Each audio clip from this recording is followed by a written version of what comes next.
തൃശൂർ നന്ദിക്കരയിൽ ശക്തമായ മഴയെ തുടർന്ന് ഭിന്നശേഷിക്കാരന്റെ വീട് തകർന്നു. ഒരാൾക്ക് പരിക്കേറ്റു. പറപ്പൂക്കര സ്വദേശി സൈനന്റെ വീട് ഓടിട്ട വീടാണ് തകർന്നത്. സൈനന്റെ പിതാവ് ഗംഗാധരന് കൈക്ക് പരിക്കേറ്റു. നന്ദിക്കര റെയിൽവേ ഗേറ്റിന് സമീപമായിരുന്നു സംഭവം. രാവിലെ 8 മണിയോടെയാണ് മഴയിലും കാറ്റിലും വീട് നിലം പൊത്തിയത്. സയാന്റെ അമ്മ സുമയും സഹോദരൻ ശിശിരനും അപകട സമയത്ത് വീട്ടിന് പുറത്തായതിനാൽ പരിക്കേൽക്കാതെ രക്ഷപ്പെട്ടു. വൃക്ക സംബന്ധമായ അസുഖം മൂലം ചികിത്സയിലുള്ള ഗംഗാധരൻ ആശുപത്രിയിൽ നിന്നും ബുധനാഴ്ചയാണ് എത്തിയത്.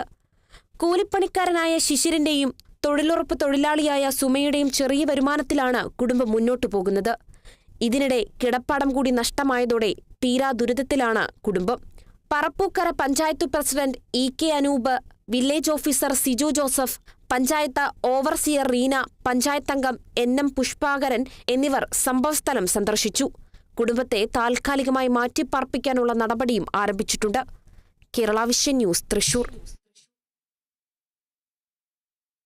കണ്ണൂർ ആറളം ഫാമിൽ ഇടിമിന്നലേറ്റ് കള്ള് ചെത്തു തൊഴിലാളി മരിച്ചു. ആറളം സ്വദേശി രാജീവനാണ് മരിച്ചത്. കള്ള് ചെത്തുന്നതിനിടെയാണ് അപകടമുണ്ടായത്.